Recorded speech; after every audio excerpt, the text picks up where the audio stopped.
अब जा रहा है आवाज? Good evening.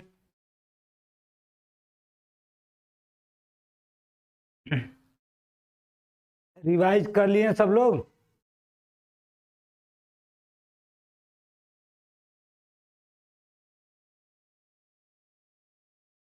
अब जा रहा है ना आवाज?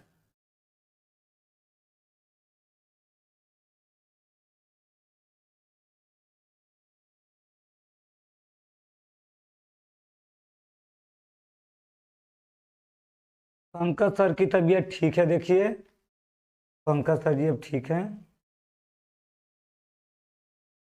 हाँ, चंदन साहनी जी, हर्ष बाबू, मुस्कान सिंह, अभय, सबके लिए गुड इवनिंग। आर्यन राज सर, मुझे ब्लॉक क्यों किया मैंने? क्या आपको ब्लॉक नहीं किया गया है? Shivam good evening. सूरज, सोनू, सोनू कुमार, चलिए। तो देखिए कल हमने पढ़ा था, कल हमने क्या पढ़ा था?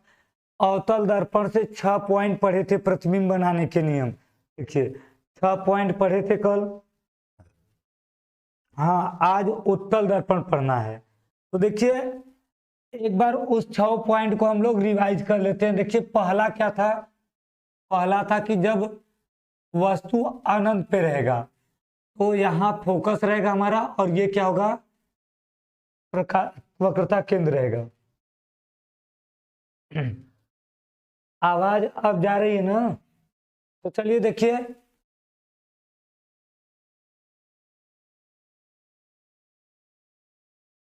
गुड इवनिंग समीक्षा, good evening, good evening, good evening. तो अब आप लोग क्या करिए, देखिए वीरेंद्र कुमार जी, अब आप लोग देखिए नोट्स जो ये चैट कर रहे हैं, चैट को कुछ टाइम के लिए रोक दीजिए और नोट्स बनाने पर क्या करिए, ध्यान दीजिए। नोट्स, राहुल कुमार आपका ब्लॉक नहीं आ रहा है। चलिए देखिए, तो जब अनंत पे रहेगा तो हम दोनों तरफ से प्रकाश किरण ले लेते हैं, क्योंकि हमको पता नहीं रहता है कि प्रतिबिंब कहाँ, जो हमारा वस्तु है वो ऊपर रहेगा कि नीचे रहेगा। अरुण कुरवाल, दर्पण कटा नहीं है, केवल कुछ भाग कटा। देखिए तो ये यहाँ पर आकर एक दूसरे को फोकस पे काटते हैं। तो अनंत पर स्थित वस्तु का प्रतिबिंब कहाँ बनता है? फोकस, फोकस पे बनता है। एग्जाम में नहीं आएगा। अब देखिए दूसरा क्या है?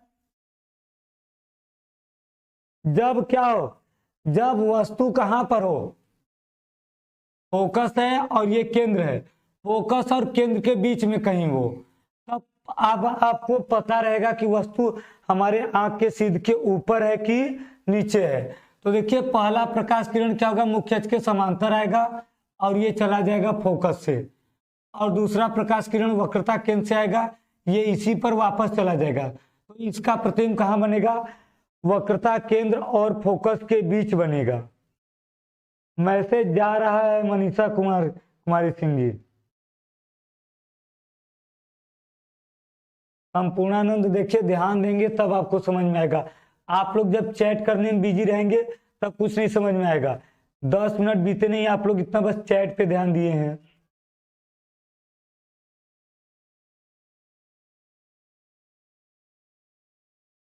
हाँ तो देखिए तीसरा क्या था? ध्रुव है, फोकस है और केंद्र है। जब फोकस पे रहेगा तब देखिए हमारा प्रतिबिंब कहाँ बनेगा? तब हमारा प्रतिबिंब फोकस के ही नीचे बनेगा। तो आप लोगों को कल ये पूरा पॉइंट जो है बता दिया गया था, अवतल दर्पण का 6 पॉइंट। जैसे जैसे हम प्रतिबिंब क्या करेंगे, दर्पण के पास लाएंगे, वैसे वैसे हमारा क्या होगा, जो जैसे जैसे हम वस्तु को पास लाएंगे वैसे वैसे प्रतिबिंब दूर जाएगा। आशीष कश्यप जी मैसेज आ रहा है।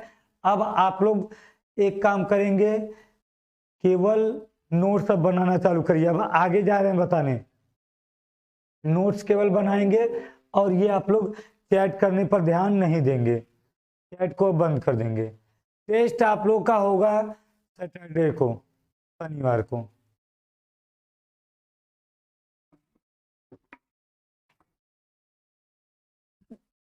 देखिए अब हमारा जो आज का टॉपिक है वो हमको पढ़ना है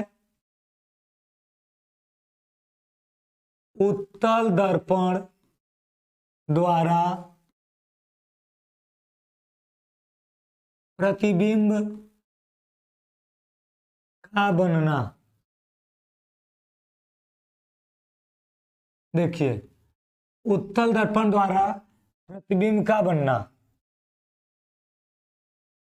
तो देखिए इसमें क्या आएंगे, हमारे 2 पॉइंट आएंगे। टेस्ट आपका सैटरडे को होगा। तो देखिए इसमें जो हमारा पहला पॉइंट रहेगा, जब वस्तु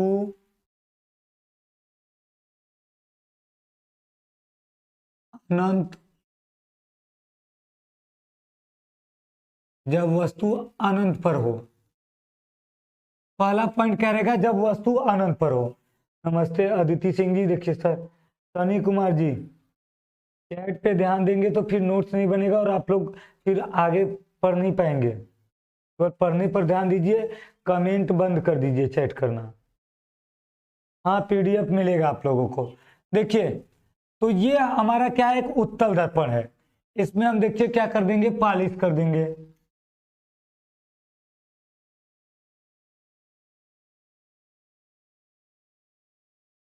देखिए इसमें यहाँ पे ध्रुव है, ये हमारा क्या रहेगा, फोकस, और ये क्या रहेगा हमारा केंद्र। तो जब अनंत पर रहेगा तो उसी की तरह हम फिर करेंगे। इसमें क्या है कि हमको ये नहीं पता चलेगा, अनंत पे रहेगा तो वस्तु हमारे एकदम आंख के सीध के ऊपर है कि नीचे है, कंफर्म नहीं रहेगा। तो हम दोनों तरफ से, करण शर्मा आप लोग पढ़ने पर ध्यान दीजिए। तो देखिए हम मुख्य अक्ष के समांतर प्रकाश किरण कर देंगे और ये प्रकाश किरणें क्या होंगी, चली जाएंगी इस दिशा में। हमको देखने पर लगेगा कि फोकस से आ रही है, ये इधर चली जाएगी। देखने पर लगेगा कि ये फोकस से आ रही है। तो देखिए ये इसमें क्या होता है, उत्तल दर्पण में समांतर आने वाली किरणें क्या होती हैं, ये चली जाती हैं दूर दर्पण से, और हमको केवल देखने में आभास होता है कि ये फोकस से आ रही है। तो इसमें प्रतिबिंब कैसा बनेगा आपका, आप सीधा बनेगा और आभासी, क्योंकि इसमें देखिए प्रकाश किरण आपका जा रहा है इस दिशा में, लेकिन हमको देखने पर लगेगा कि फोकस से आ रहा है, केवल केवल आभास होगा। सर चित्र बनाना है मनीष। देखिए तो इसमें हम चित्र बना के लिख देंगे, अनंत पर स्थित वस्तु का प्रतिबिंब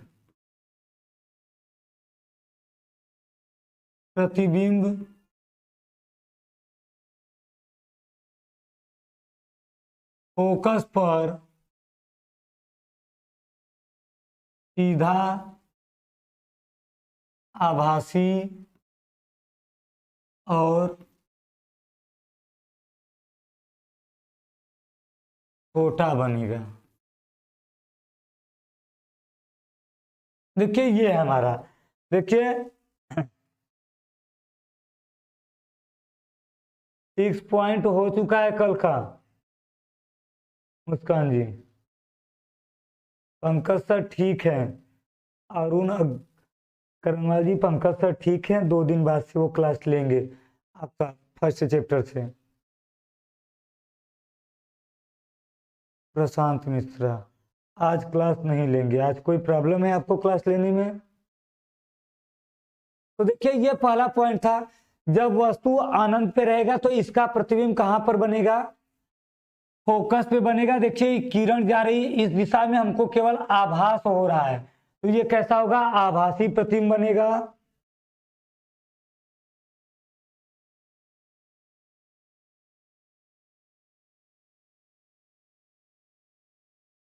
हाँ उसे आप बाद में देख लीजिएगा रूना जी।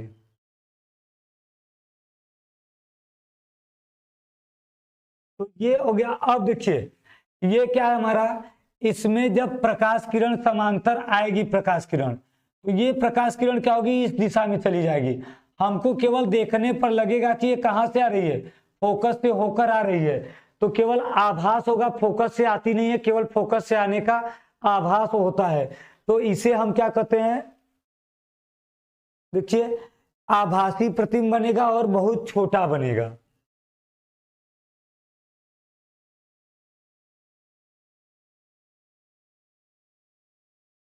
अगला देखिए,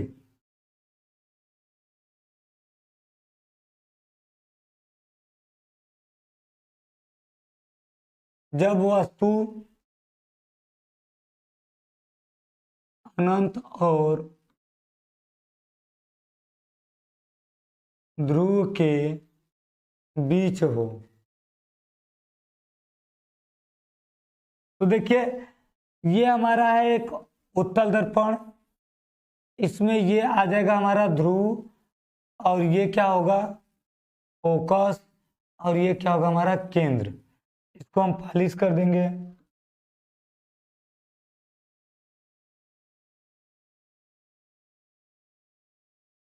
तो देखिए अब यदि इसमें कोई वस्तु यहाँ पर रखेंगे, हम कहीं पर भी अब वस्तु रखेंगे, फोकस और सब क्या है इस साइड है, तो इस साइड आपका कोई फोकस नहीं है, वक्रता केंद्र नहीं है, तो हम किसी पर रख नहीं सकते हैं। तो केवल एक ही पॉइंट बचा है, एक अनंत पर हो गया और एक अनंत और ध्रुव के बीच। यहाँ पर रखेंगे तब भी हम कहेंगे अनंत और ध्रुव के बीच है, यहाँ रखेंगे तब यहाँ रखेंगे, कहीं भी रखेंगे हम बोल देंगे अनंत और ध्रुव के बीच है। तो देखिए पहला प्रकाश किरण क्या होगा, मुख्य अक्ष के समांतर आएगा और ये चला जाएगा इस दिशा में, और हमको देखने पर लगेगा कि ये कहाँ से आ रहा है, फोकस से होकर आ रहा है। पहला प्रकाश किरण मुख्य अक्ष के समांतर आएगा और ऊपर इस दिशा में चला जाएगा, देखने पर लगेगा कि ये कहाँ से आ रहा है, फोकस से आ रहा है। दूसरा प्रकाश किरण देखिए क्या होगा, केंद्र की ओर आएगा ऐसे, और ये इसी दिशा में वापस भी चला जाएगा। तो ये दोनों प्रकाश किरणें एक दूसरे को जहां पर काटते हैं यहाँ पे इसका प्रतिबिंब बनेगा। तो देखिए ये केवल आभास हो रहा है, डॉट लाइन है, मतलब ये क्या रहा है, आभास हो रहा है। देखिए जो कंफ्यूजन है आप लोगों को क्लास नहीं मिल रहा है या फिर नहीं देख पा रहे हैं, उसके लिए आप लोग क्लास के बाद जो डाउट नंबर दिया गया उस पर कॉल करके क्लियर कर लीजिए करिए। पवन यादव जी सर आपका सुन रहे हैं, ये आएगा सब में, देखिए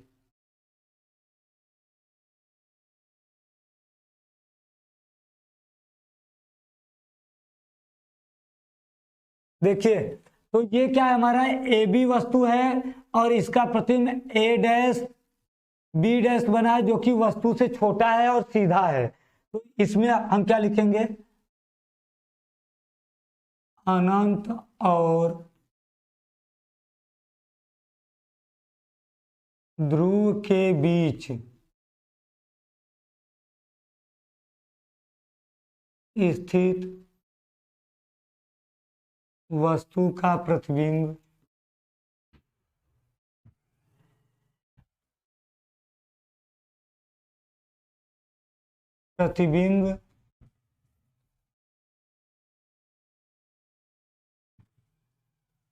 ध्रुव और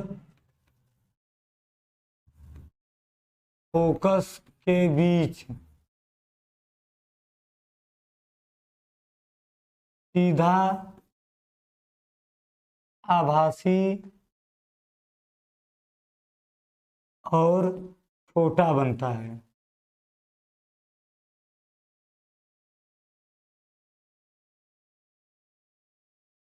छोटा बनता है। अरुण कर्नवाल जी देखिए अब ये आपका क्या है, जब अनंत और ध्रुव के बीच में वस्तु रहेगा तो इसमें पहला प्रकाश किरण क्या होगा, मुख्य अक्ष के समांतर जाएगा और ये कहां से जाएगा, फोकस से होता हुआ जाएगा, और दूसरा प्रकाश किरण केंद्र की ओर जाएगा तो ये इसी पे वापस चला जाएगा।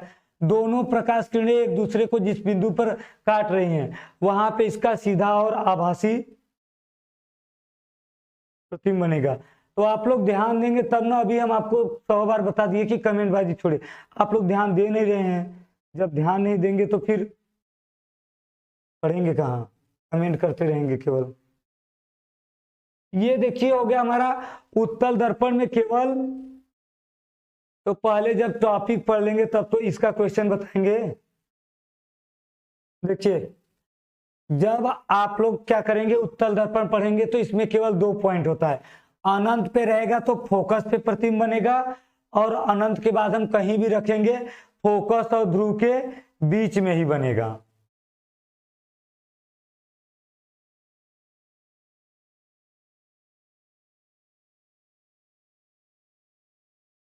आप देखिए इसके बाद आपका है चिन्ह परिपाटी का नियम। आप दर्पण में किस साइड प्लस लेंगे और किस साइड माइनस लेंगे। देखिए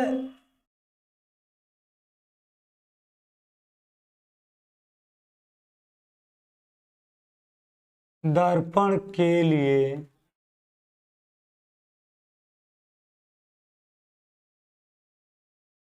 चिन्ह परिपाटी नियम। देखिए चिन्ह परिपाटी नियम का मतलब होता है कि अखिलेश कुमार पीडीएफ मिल जाएगा आप लोगों को। क्लास चल रहा है, क्लास आप लोगों का चल रहा है 4:45 से 4:50 तक चालू होता है। देखिए चिन्ह परिपाटी का नियम ये होता है कि दर्पण में हम किस साइड मान प्लस लेंगे और किस साइड माइनस लेंगे। तो देखिए चिन्ह परिपाटी के नियम में हम पहला इसमें क्या है हमारा नियम, पहला नियम देखिए यह है कि दर्पण के बाएं तरफ मान ऋणात्मक होता है, ऋणात्मक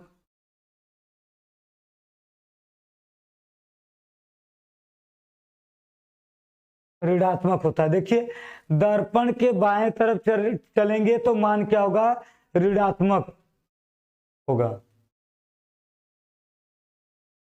अब देखिए दूसरा क्या रहेगा हमारा, दूसरा रहेगा कि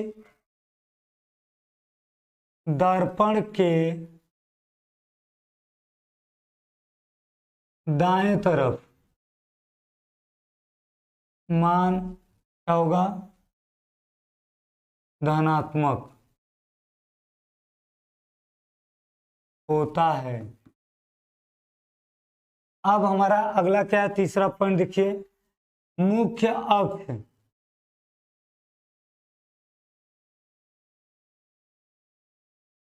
मुख्य अक्ष के ऊपर मान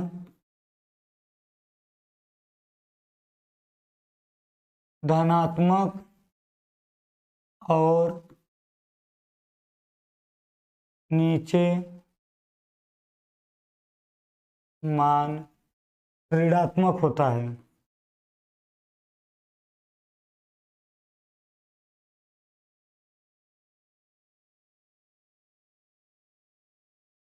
देखिए अब ये आपका नियम है, जैसे अगर हम देख ले ये अवतल दर्पण है और ये क्या है हमारा उत्तल दर्पण है, तो इस दर्पण में इस साइड के सभी मान क्या रहेंगे हमारे ऋणात्मक होंगे और इधर के मान क्या होंगे धनात्मक। और ये जो हमारा ये मुख्य अक्ष है इसके ऊपर की तरफ जाएंगे तो मान क्या होंगे धनात्मक और नीचे की ओर मान क्या होंगे ऋणात्मक। देखिए तो यही आपके दर्पण के लिए चिन्ह परिपाटी के नियम।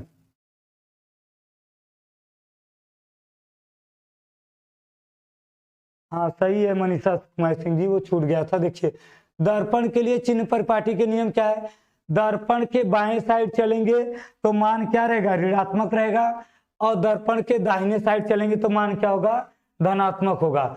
दर्पण के मुख्य अक्ष के ऊपर की ओर जाएंगे तो मान क्या होगा धनात्मक और नीचे की ओर जाएंगे तो ऋणात्मक।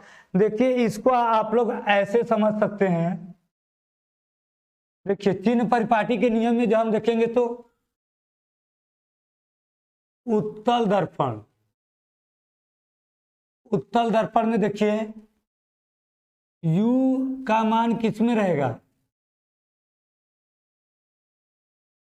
ऋणात्मक होगा और V का मान और F का मान किस में रहेगा धनात्मक होगा। क्यों होगा, देखिए उत्तल दर्पण आपका ये दर्पण है, इसमें यहाँ पे आपका F है और यहाँ पे सी है, वस्तु इस साइड रखी जाती है तो वस्तु की दूरी क्या होगी, वस्तु की दूरी को u का मान करते हैं तो वो क्या हो जाएगा, ऋणात्मक हो जाएगा। ये u का मान जो है ये क्या है, वस्तु की दूरी है और v प्रतिबिंब की दूरी है, तो v का मान उत्तल दर्पण में इसी साइड बनता है, तो ये भी क्या आएगा हमारा, धनात्मक होगा। और जो फोकस है देखिए ये फोकस दूरी है तो ये भी मान क्या रहेगा हमारा, तो ये भी मान क्या होगा, धनात्मक। देखिए उत्तल दर्पण में भी और एफ दोनों क्या होते हैं, दाहिने साइड होते हैं, तो ये दोनों क्या हो जाएंगे, पॉजिटिव होंगे। और उत्तल दर्पण में यू का मान आगे रखेंगे बाएं साइड, तो ये क्या हो जाएगा, इसका मान हम माइनस लगाकर रखेंगे। लेकिन अवतल दर्पण की बात करेंगे तो क्या होगा, देखिए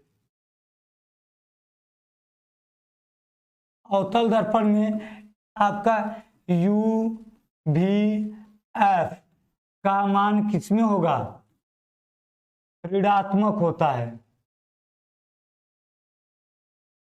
क्यों, देखिए आपका ये उत्तल दर्पण है, उत्तल दर्पण में एफ का मान भी यही रहता है, इसी साइड माइनस के साइड रहता है, वस्तु रखेंगे तो ये भी इसी साइड रहता है, प्रतिबिंब बनता है तो वो भी इसी साइड, मतलब अवतल दर्पण में वस्तु प्रतिबिंब और फोकस सब बाएं साइड होते हैं, तो सभी का मान क्या होगा, माइनस में होगा। लेकिन उत्तल दर्पण में केवल वस्तु बाएं साइड होता है, ये माइनस होगा, बाकी एफ का मान और भी का मान क्या होगा, प्लस में होगा। भारती कुशवाहा जी, सूत्र का निगमन अभी करा रहे हैं, बस इसी के बाद।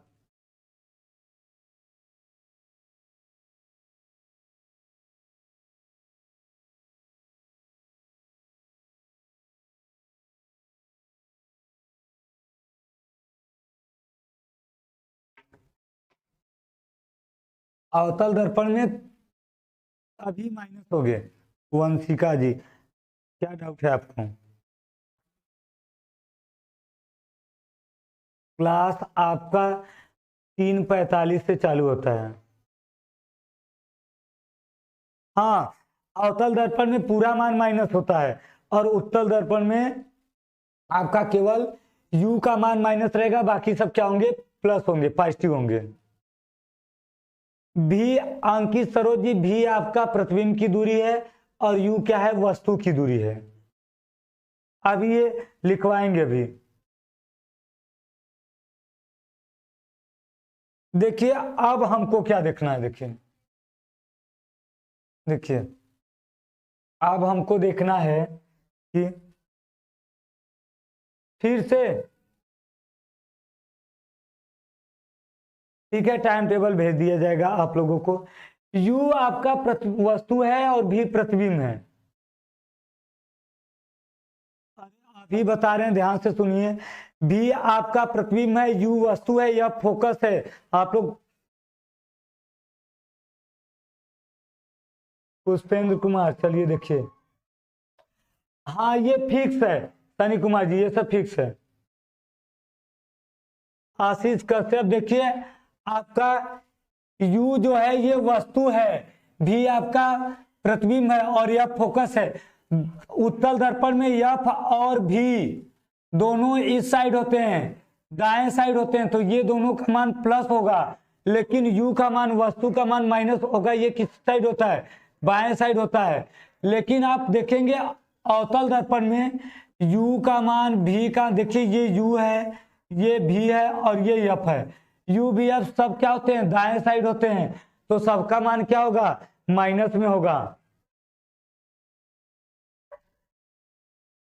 हाँ, उत्तल दर्पण में केवल दो प्रतिबिंब बनता है।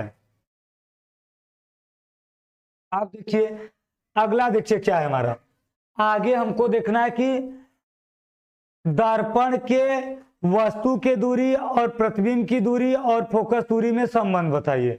अंतिमा चौरसिया, मैसेज आ रहा है, क्या दिक्कत है आपको, देखिए दर्पण के वस्तु की दूरी,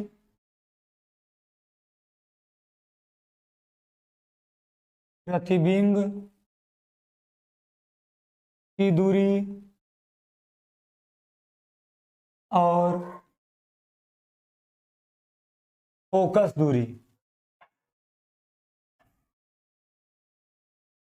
फोकस दूरी में संबंध, या तो हम इसको शॉर्टकट में केवल कह सकते हैं यू भी और एफ में संबंध। देखिए इसका आपको डेरिवेशन नहीं करना है, नोट्स आपको जहां वीडियो है वहीं पे आपका क्या हो गया, स्नेल का नियम विजय पटेल जी अभी अपवर्तन पढ़ेंगे उसमें आएगा, परावर्तन में स्नेल का नियम नहीं है। ये देखिए ये इंपॉर्टेंट है क्योंकि इसमें आपका क्या है, इस पर आपको न्यूमेरिकल पूछे जाते हैं, ठीक है, ये आपके लिए इंपॉर्टेंट है। इसमें डेरिवेशन नहीं करना है, केवल सूत्र याद करना है, इस पे सवाल आएगा। मटेरियल मिलेगा पवन यादव जी। देखिए तो इसमें जो संबंध होता है 1/f बराबर 1/v प्लस 1/u, यही संबंध होता है। एफ क्या है, फोकस दूरी है, भी क्या है, प्रतिबिंब की दूरी है,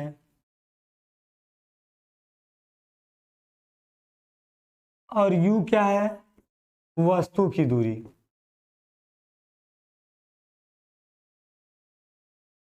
देखिए यही क्या है, इसमें संबंध है हमारा। ये फिजिक्स का चैप्टर नंबर 9 है।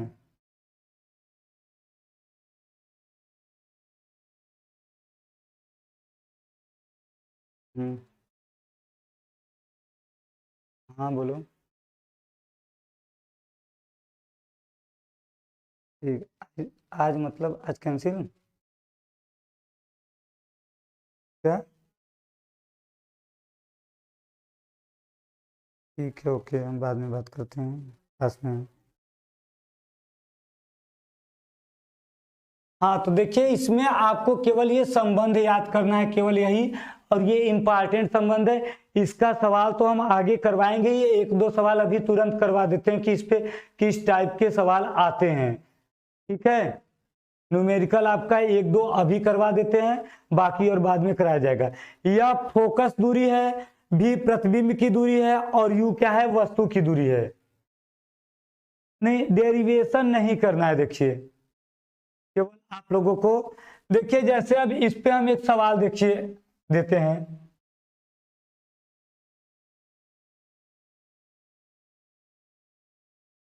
एक अवतल दर्पण से,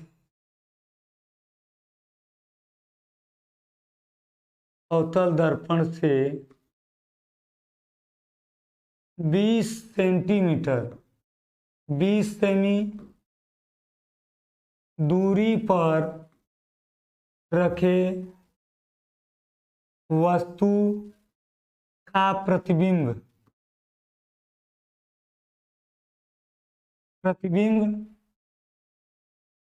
एक अवतल दर्पण से 20 सेमी दूरी पर रखे वस्तु का प्रतिबिंब कहाँ और कैसा बनेगा यदि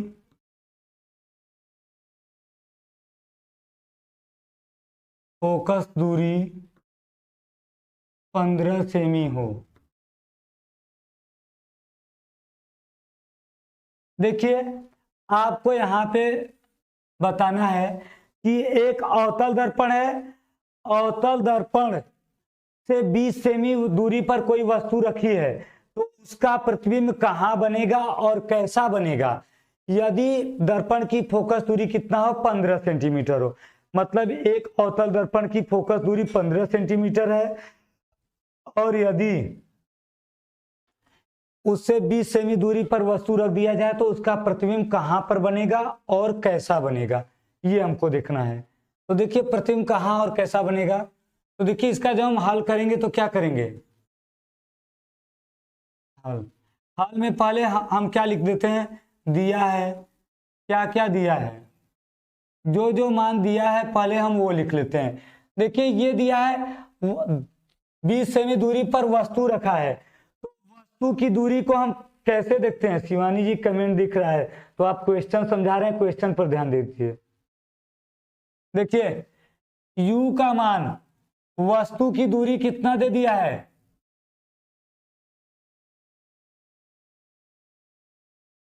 20 सेंटीमीटर, और वो भी हम किस में रख देंगे, माइनस में रखेंगे। माइनस में क्यों रखेंगे, देखिए क्योंकि ये अवतल दर्पण है, अवतल दर्पण में क्या होगा, अवतल दर्पण में सभी मान क्या रहेगा, हमारा माइनस में रहता है, ठीक है, सभी मान क्या होता है, माइनस में होता है। और देखिए क्या दिया है, फोकस दूरी दे दिया है, एफ का मान भी किस में होगा, -15 सेंटीमीटर होगा।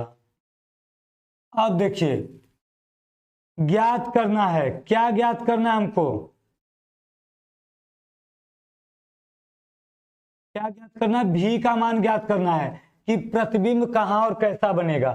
तो हम देखिए सूत्र क्या जानते हैं, 1/f बराबर 1/v प्लस 1/u। अब हम मान रखेंगे, देखिए f का मान कितना दिया है, माइनस आ जाएगा 1/15 बराबर v का मान हमको ज्ञात करना है, तो 1/v को भी रहने दे, माइनस u का मान कितना है, 20 है, 1/20।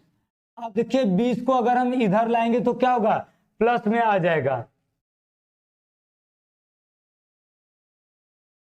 तो देखिए ये आ जाएगा -1 कितना 15 प्लस 1/20, ये इधर माइनस है, इधर आएगा तो प्लस हो जाएगा 1/v।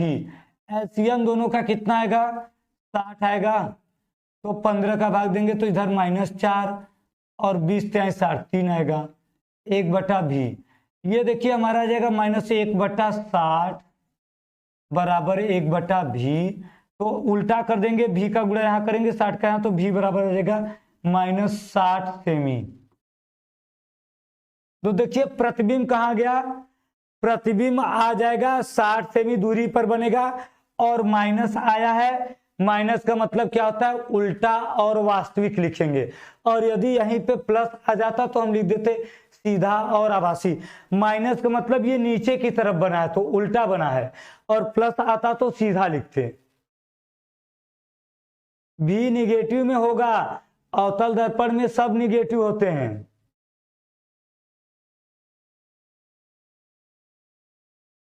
-60 सेंटीमीटर, तो जब हम उत्तर लिखेंगे तो देखिए इसका आंसर में हम क्या लिखेंगे कि प्रतिबिंब 60 सेमी दूरी पर उल्टा और वास्तविक बनेगा।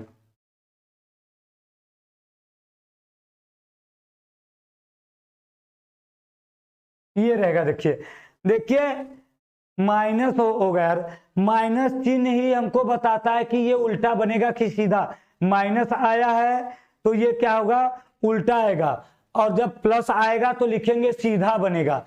देखिए आपको दिया क्या था इस सवाल में, एक अवतल दर्पण से 20 सेमी दूरी पर रखे वस्तु का प्रतिबिंब कहां और कैसा बनेगा, यदि फोकस दूरी 15 सेंटीमीटर हो। तो u का मान दे दिया, ये क्या है, वस्तु है, वस्तु का मान कितना दे दिया है, -20 सेंटीमीटर, अवतल दर्पण है तो सब आएगा माइनस। और देखिए ये फोकस है, फोकस दूरी कितना दे दिया है, -15 सेंटीमीटर, अवतल दर्पण में सभी माइनस होते हैं।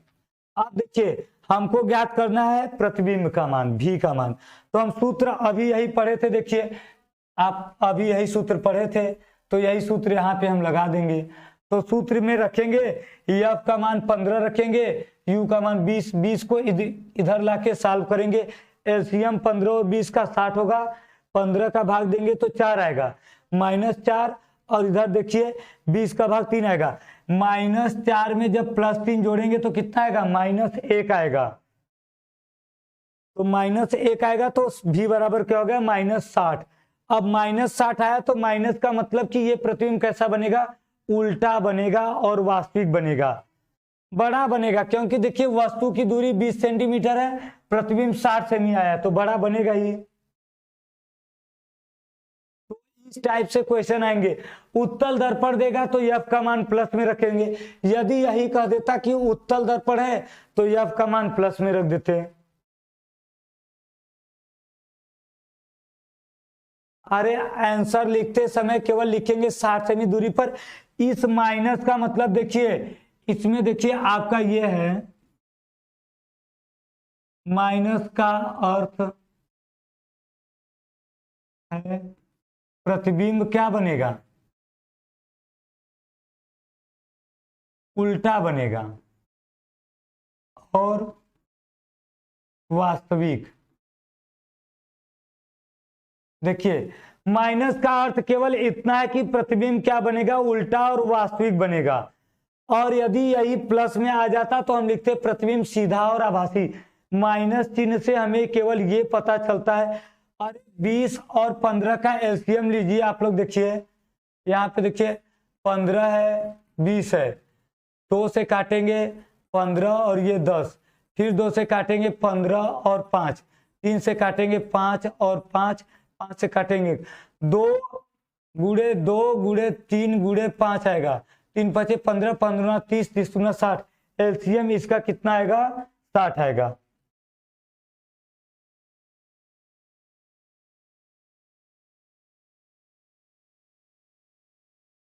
अगला देखिए क्वेश्चन दे रहे हैं, देखिए दूसरा क्वेश्चन। ये माइनस कैसे आया, देखिए ये 15 माइनस में है, ये प्लस में है, ये 4 माइनस में आएगा, ये प्लस में, तो प्लस माइनस को जोड़ते हैं तो माइनस ही आएगा ना।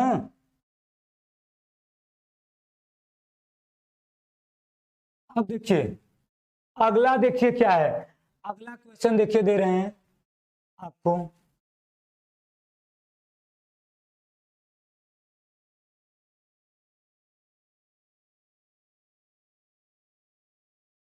एक उत्तल दर्पण की वक्रता त्रिज्या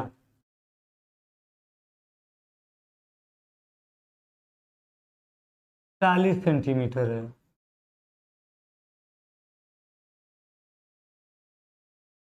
इसकी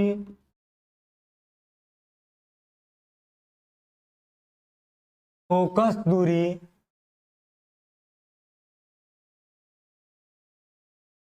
ज्ञात कीजिए।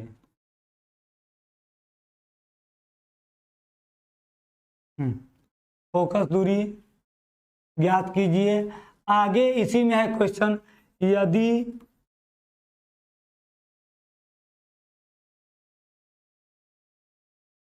दर्पण द्वारा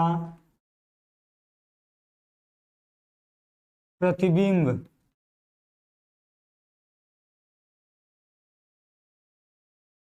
पंद्रह सेंटीमीटर 15 सेमी दूरी पर सीधा और आभासी बने,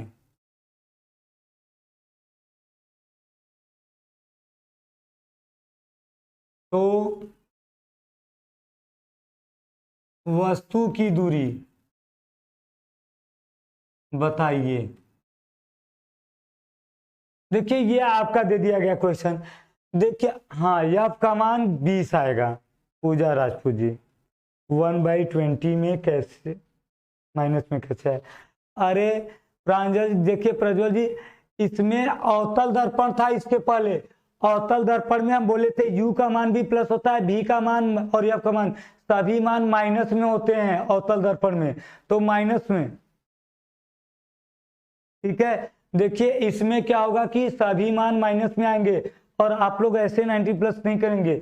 जब आप लोग बार बार कमेंट में, जैसे अभी को पूछा गया फोकस दूरी तब बता रहे हैं, ठीक है। आप लोग बार बार केवल सर मेरा नाम क्या है, मेरा, तो आपका नाम, आप लोग पढ़ने पर ध्यान दीजिए।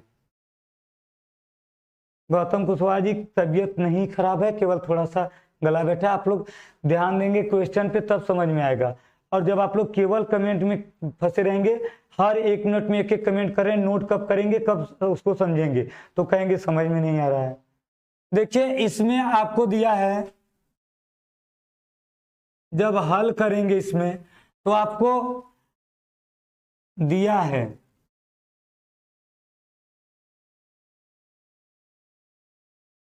आर का मान दिया क्या है आपका, देखिए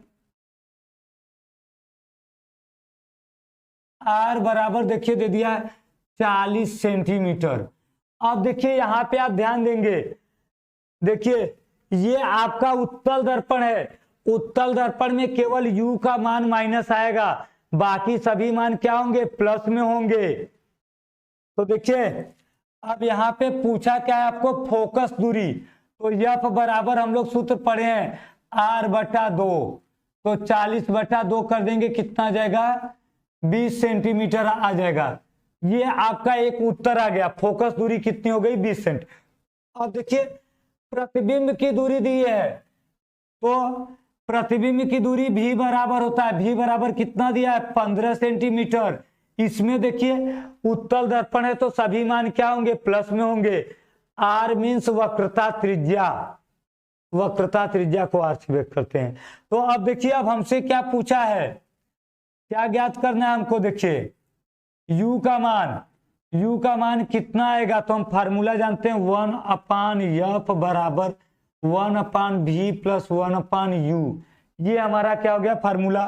अब देखिए हम इसमें मान रखेंगे, देखिए तो देखिए मान रखेंगे तो देखिए कितना आएगा, f का मान कितना रखना है हमको, 20, और प्लस में है, इसमें ध्यान दीजिएगा उत्तल दर्पण में प्लस में 1/20 बराबर 1/v का मान कितना है 15 प्लस 1/u।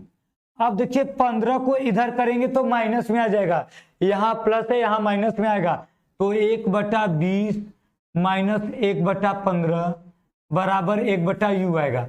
15 और 20 का एलसीएम अभी लिए थे हम लोग, 60 आया था, फिर 60 आएगा हमारा, 60 आएगा एलसीएम। अब देखिए 20 का भाग देंगे तो 20 × 60, और 15 का भाग देंगे तो कितना आएगा हमारा, 15 चौका देखिए -4 आ जाएगा 1/u।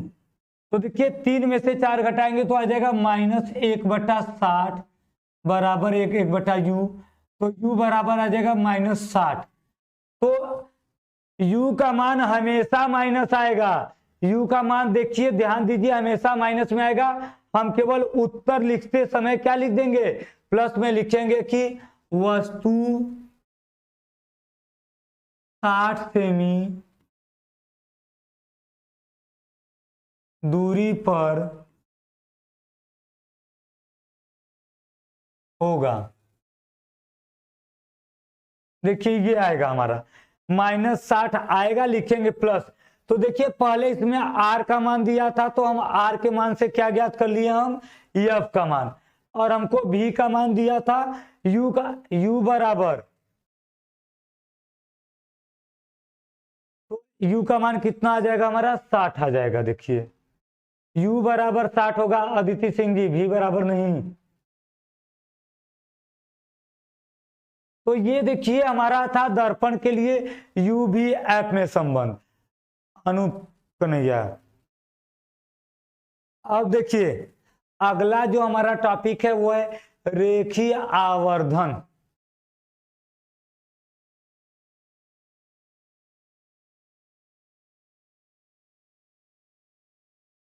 रेखीय आवर्धन, तो देखिए रेखीय आवर्धन देखिए क्या होता है, रेखीय आवर्धन होता है किसी दर्पण द्वारा बने प्रतिबिंब की लंबाई और वस्तु के लंबाई के अनुपात को क्या कहते हैं, रेखीय आवर्धन। दर्पण शर्ट सिद्ध कीजिए।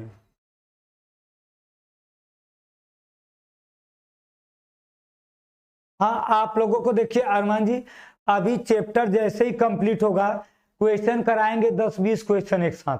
अभी तो बस आप लोगों को जो फार्मूला बता रहे हैं उस फार्मूले पे तुरंत 1-2 क्वेश्चन सॉल्व करवा दे रहे हैं कि आपके दिमाग में बैठ गया कैसे सॉल्व करना है।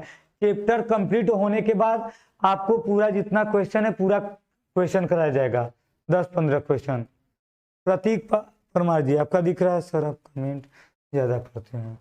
अभिषेक शुक्ला नहीं, देखिए लिखते समय हम दूरी लिखते हैं तो लिखेंगे तो दूरी में तो माइनस लिखेंगे नहीं, दूरी हमेशा धनात्मक होती है।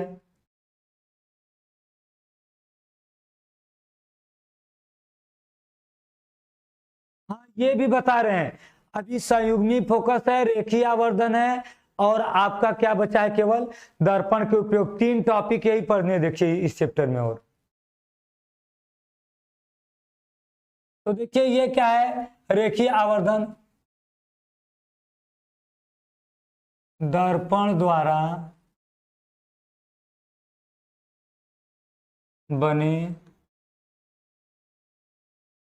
प्रतिबिंब की लंबाई और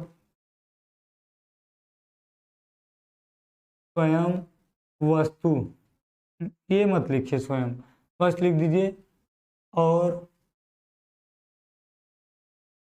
वस्तु की लंबाई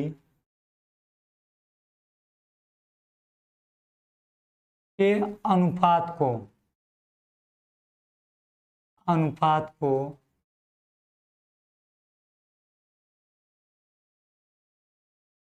रेखीय आवर्धन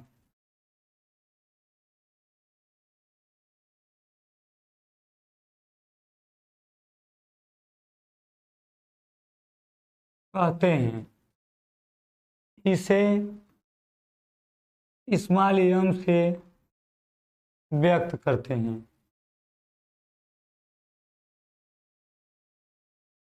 देखिए हम क्या कहते हैं कि हाँ कन्हैया सिंह जी, वीडियो अपलोड हो जाती है ऐप पे, आप बाद में देख सकते हैं, बाद में आप ऐप पर देख सकते हैं। एग्जाम में देखिए अभी बस चैप्टर कंप्लीट होने के बाद जब हम क्वेश्चन सॉल्व कराएंगे तो बताएंगे एग्जाम में किस किस टाइप के क्वेश्चन आते हैं और कैसे कैसे क्वेश्चन और कौन से क्वेश्चन अधिक पूछे जाते हैं। तो देखिए रेखीय आवर्धन बराबर क्या आएगा हमारा,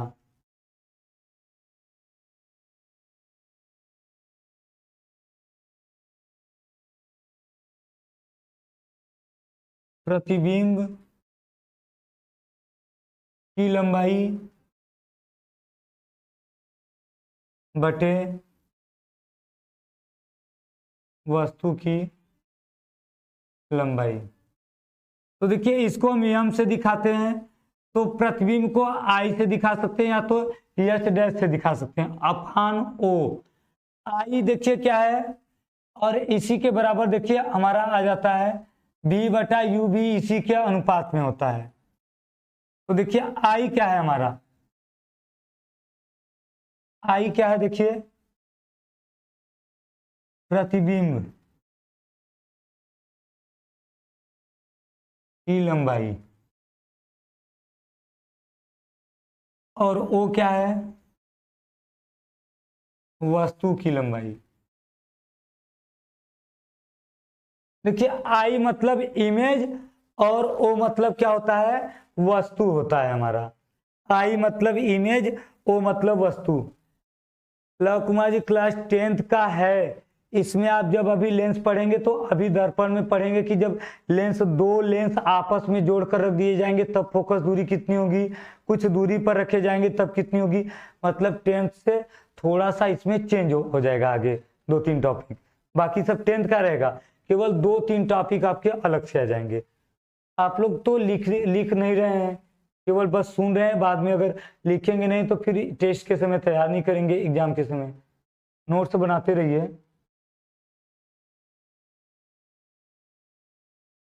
हाँ जितना एक वीक में पढ़ाया जाएगा उसी में से आपको हर सैटरडे को आपका टेस्ट लिया जाएगा, जितना एक वीक पढ़ेंगे। हाँ दोनों देखिए, चाहे ये दोनों है आपका। शिवांगी कुमार जी कहाँ से हैं सर? दिल्ली से हैं।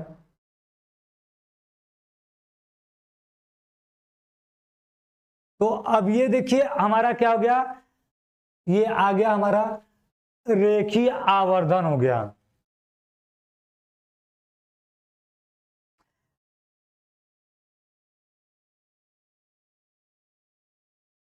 लिख लीजिए जल्दी से, इसको लिखिए। शिवांगी कुमारी जी दिल्ली से हैं, दिल्ली से। तो ये आपका हो गया। अब दो टॉपिक और बचे हमारे दर्पण में। कौन कौन से टॉपिक बचे हैं? देखिए आपका एक है संयुग्मी फोकस है, और एक क्या है, हाँ क्लास 12 का हो रहा है।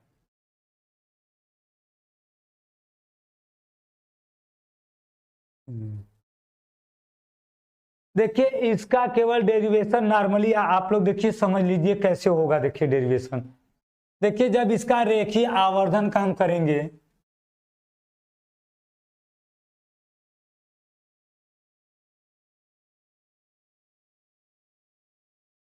तो देख लीजिए कैसे होगा।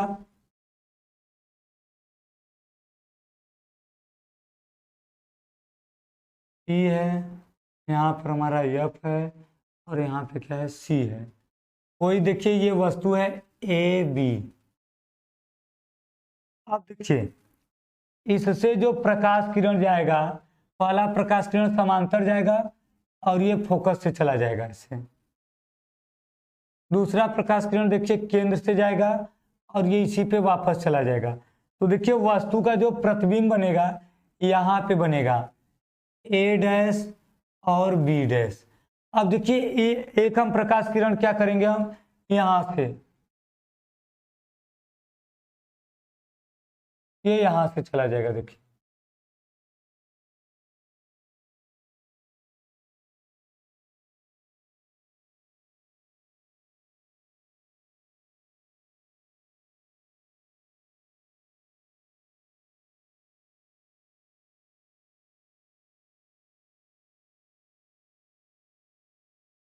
तो देखिए ये हमारा फिगर बनेगा।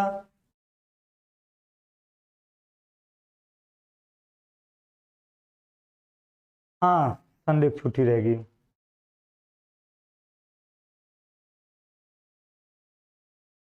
तो देखिए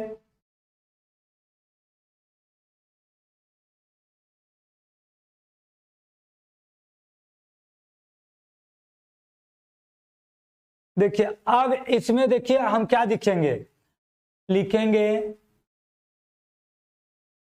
परिभाषा से यम बराबर आई बटा ओ होता है। इसको समीकरण एक मान लीजिए। देखिए ये हम परिभाषा में पढ़े हैं कि आई मतलब इमेज, इमेज की लंबाई, और ऑब्जेक्ट मतलब वस्तु, वस्तु की लंबाई के अनुपात को हम क्या कहते हैं, क्या कहते हैं, रेखीय आवर्धन। अब देखिए हम इसमें लेंगे त्रिभुज, पहला त्रिभुज ले लेंगे B P A, B P A, तथा त्रिभुज ये ले लेंगे B dash P A dash, A dash में। आप देखिए इसमें हमको देखिए कोण ए बराबर कोण ए डैश मिलेगा, दोनों समकोण है। देखिए डायग्राम ये है कि यहाँ पर एक वस्तु ए बी रखी है जिसका प्रतिबिंब ए डैश बी डैश बनेगा। अब ए से एक प्रकाश किरण हम पी पर आपतित करते हैं और ये ए डैश से होता हुआ चला जाएगा। तो आप देखिए इन दोनों त्रिभुज में देखिए कोण ए बराबर कोण ए डैश आएगा, कोण ए बराबर कोण ए डैश आएगा। ये दोनों किससे आएंगे, समकोण हैं।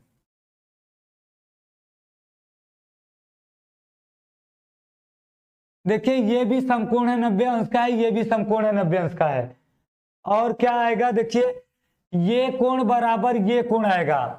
देखिए कोण बी पी ए बराबर कोण B dash P A dash, ये किससे आएगा? देखिए परावर्तन के नियम से।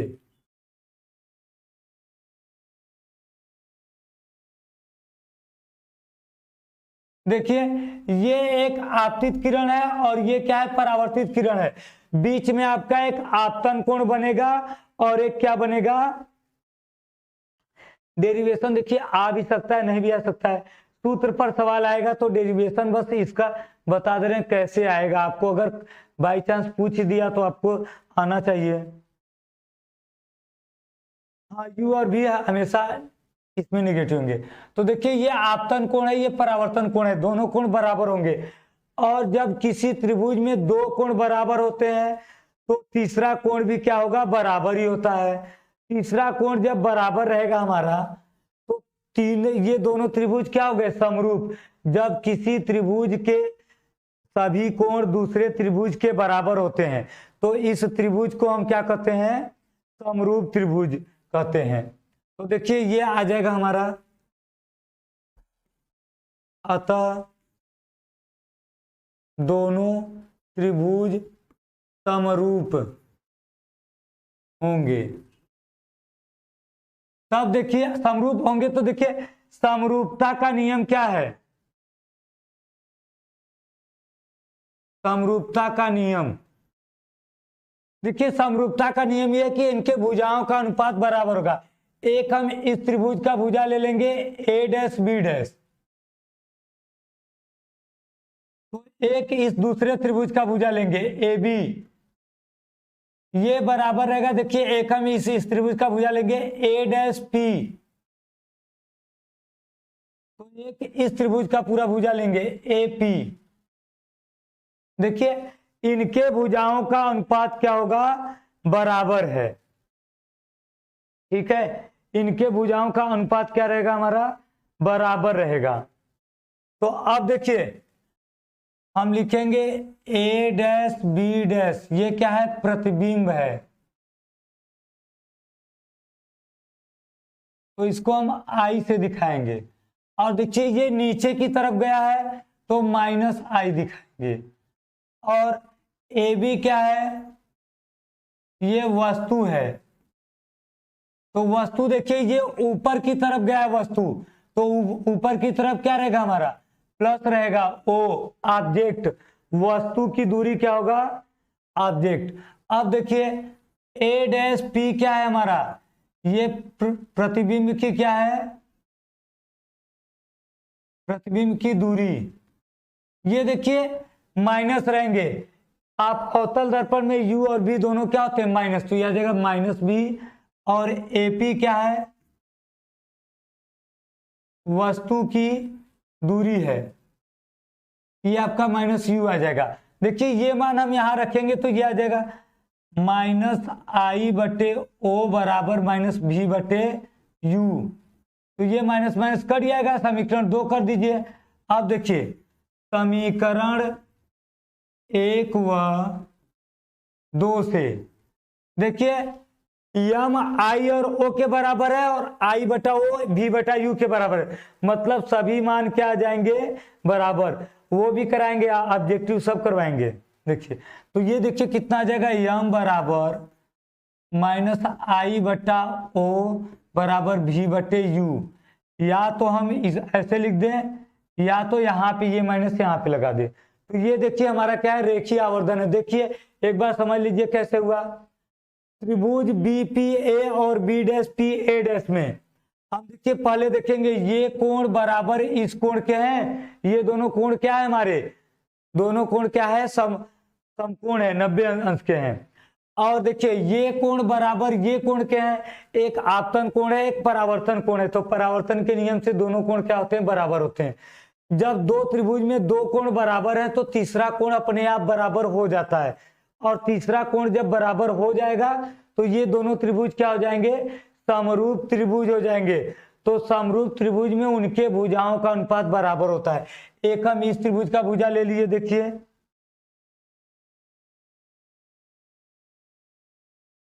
देखिए एक इस त्रिभुज का भुजा ले लिए तो एक इस त्रिभुज का है। एक ये इस त्रिभुज का भुजा, एक ये पूरा इस त्रिभुज का भुजा, तो भुजा का अनुपात बराबर रहेगा। अब ए डैश बी डैश क्या है, प्रतिबिंब की लंबाई है आई होगा, और ए बी क्या है, वस्तु ओ, ऑब्जेक्ट होता है वस्तु, ऑब्जेक्ट ओ, और ए डैश पी प्रतिबिंब की दूरी भी, और ए पी क्या होगा, वस्तु की दूरी यू। मान रखेंगे, ये समीकरण 2 बनेगा, यहाँ समीकरण 1 है, यहाँ समीकरण 2 है। दोनों में देखिए आई बटा ओ किसके बराबर है, बी बटा यू के बराबर है, और यहाँ आई बटा ओ इसके बराबर, मतलब यम के बराबर सब हो जाएंगे। ये सभी बोर्ड के लिए है जरूरी। देखिए तो देखिए ये हमारा हो गया। अब हमारा एक टॉपिक देखिए क्या है, संयुग्मी फोकस। देखिए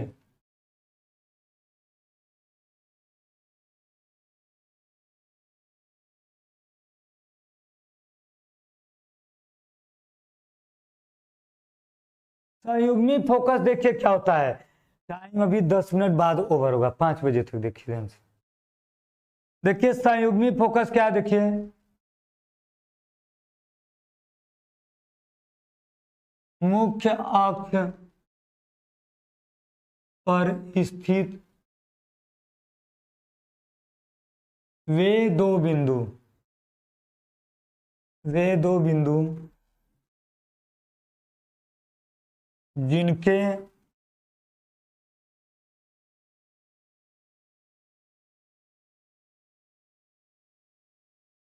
जिसमें एक बिंदु पर वस्तु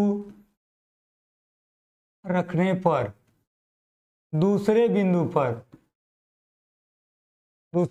पर प्रतिबिंब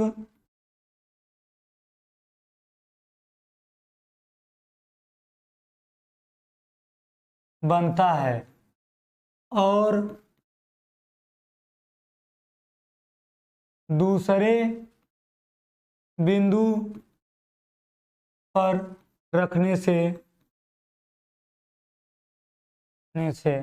प्रतिबिंब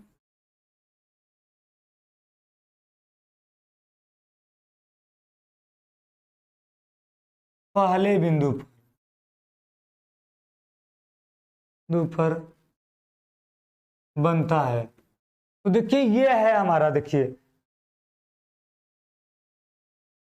टाइम आपका 3:45 से स्टार्ट होता है, 3:45 से 50 तक क्लास स्टार्ट होता है।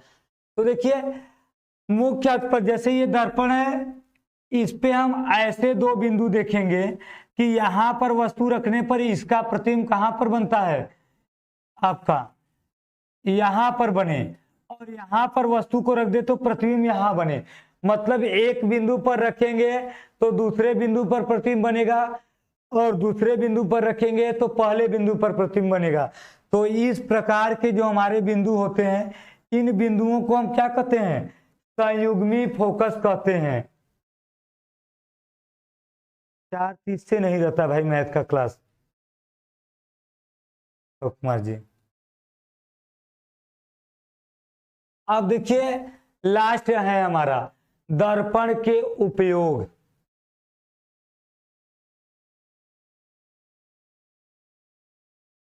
दर्पण के उपयोग,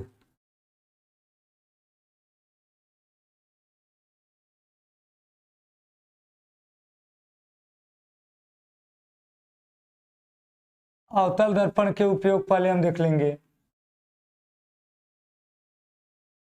उसके बाद फिर हम किसका देखेंगे, उत्तल दर्पण का उपयोग देखेंगे। पहले देखेंगे अवतल दर्पण का, और उसके बाद फिर किसका देखेंगे हम, उत्तल दर्पण के उपयोग।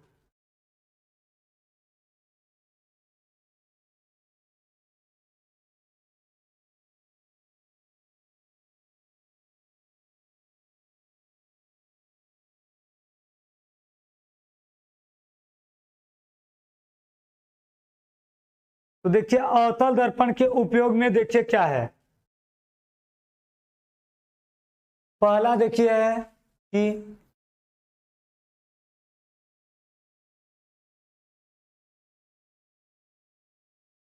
बड़ी फोकस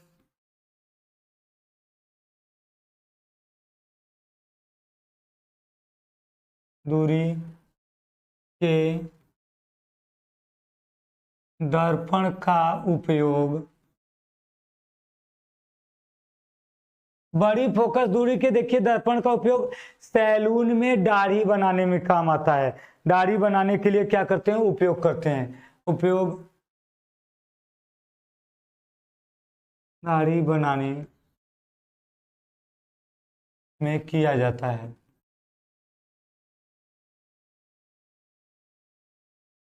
देखिए जो सैलून में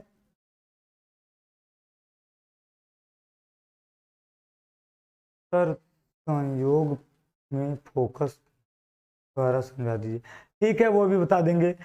हाँ, न्यूमेरिकल कल करवाए जाएंगे। देखिए तो देखिए बड़ी फोकस दूरी के दर्पण का उपयोग जो सैलून में दाढ़ी शेविंग के लिए जो आगे शीशा लगाए रहते हैं वो अवतल दर्पण होता है। वो हमको लगता है कि पूरा सीधा सीधा, क्योंकि उसका फोकस दूरी बहुत अधिक होता है, इसलिए वो हमको देखने में सीधा लगता है पूरा।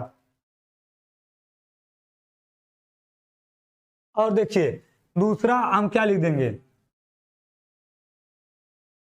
छोटी फोकस दूरी के दर्पण का उपयोग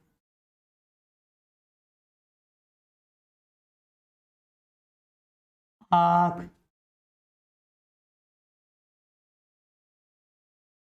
कान, नाक के आंतरिक भागों की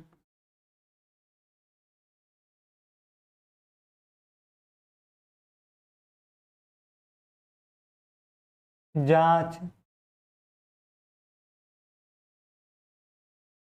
में किया जाता है। जांच करने में देखिए रेखीय आवर्धन, ठीक है वो बता देंगे। देखिए छोटी फोकस दूरी के दर्पण का उपयोग आंख, कान, नाक के आंतरिक भागों की जांच करने में, हमारे आंख में, कान में, नाक में जो अगर अंदरी भाग में कोई अगर प्रॉब्लम होती है तो इसी दर्पण के उपयोग से उसका क्या करते हैं, पता लगाते हैं। अगला क्या देखिए, तीसरा देखिए क्या है,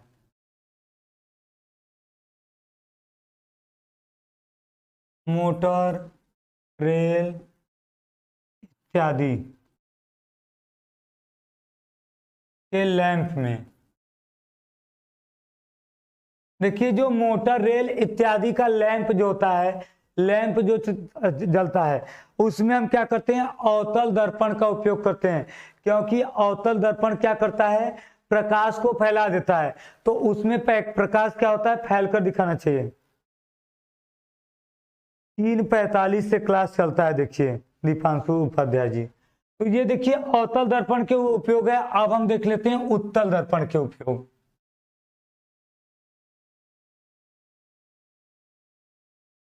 उत्तल दर्पण के उपयोग, देखिए उत्तल दर्पण के उपयोग में जब हम देखेंगे तो उत्तल दर्पण के उपयोग में क्या होता है, पहला है वाहन के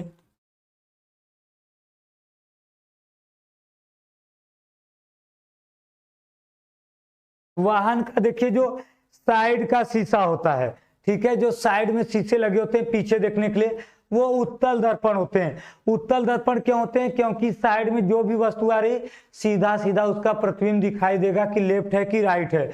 अगर लेफ्ट रहेगा, अगर हम अवतल दर्पण कर देंगे तो राइट में दिखाई देगा, राइट रहेगा तो लेफ्ट, इसलिए वहां पर उत्तल दर्पण। फिजिक्स का क्लास 3:45 से चलेगा।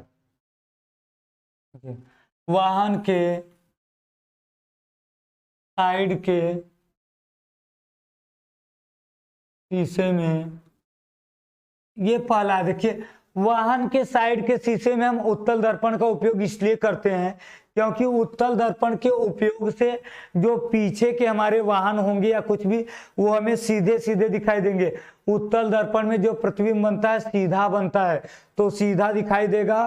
तो आप शिवांगी कुमार जी, ये सभी बोर्ड के लिए किसी में कटा नहीं, केवल कुछ टॉपिक कटे हैं।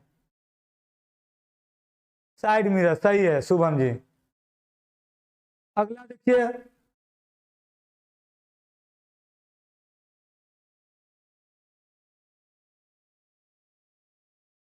उत्तल दर्पण का उपयोग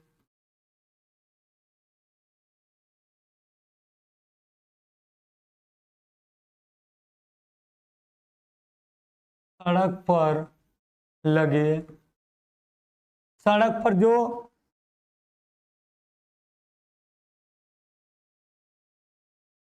सड़क पर देखिए जो हमारे बल्ब लगते हैं, सड़क पर जो लैंप लगते हैं, बल्ब लगते हैं,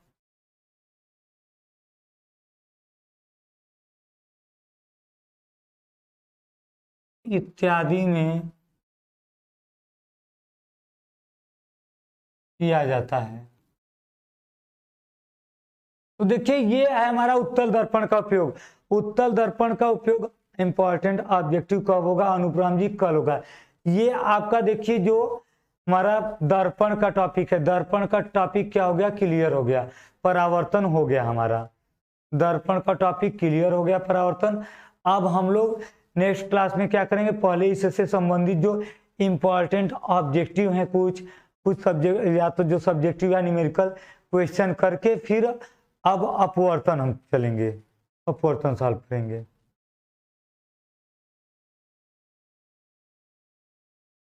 ओनेश कुमार, फिजिक्स फर्स्ट का अभी आपका 2 दिन बाद से होगा ओपन।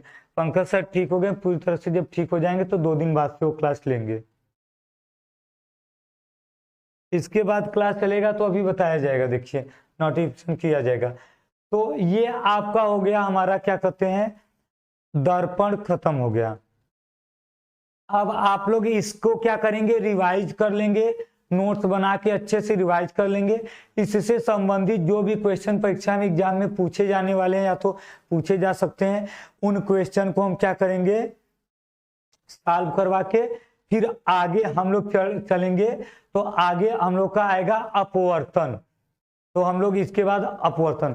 संयुग्मी फोकस देखिए, संयुग्मी फोकस आपका होता है, देखिए ध्यान से, ये हमारा मुख्य अक्ष है, मुख्य अक्ष पर स्थित वे जो बिंदु, एक ए है और एक बी है, यदि ए पर रखे वस्तु का प्रतिबिंब बी पर बनेगा और बी पर रखे वस्तु का प्रतिबिंब ए पर बनेगा, मतलब एक बिंदु पर रखे वस्तु का प्रतिबिंब दूसरे बिंदु पर और दूसरे बिंदु पर रखे वस्तु का प्रतिबिंब पहले बिंदु पर बनेगा, तब इन दोनों बिंदुओं को हम क्या कहेंगे, संयुग्मी फोकस कहते हैं। वंशिका जी, नागेंद्र नाम है, नागेंद्र पटेल है। आपको ब्लॉक नहीं किया गया है अर्जुन। अदिति सिंह जी, दर्पण का टॉपिक कम हुआ है, केवल थोड़ा सा कम हुआ है, पूरा टॉपिक पूरा उसका चैप्टर कम नहीं हुआ है देखिए। तो इसके लिए नोट्स अपलोड कर दिया जाएगा अभय प्रसाद जी। अब आपका ये परावर्तन क्या हो गया, कंप्लीट हो गया। अब केवल क्या देखना है, अपवर्तन देखना है हमको नेक्स्ट क्लास में, और इसके जो इंपॉर्टेंट जो हमारे क्या है क्वेश्चन है उसको देखने हैं। तो ये हमारा क्या हो गया, परावर्तन जो है कंप्लीट हो गया।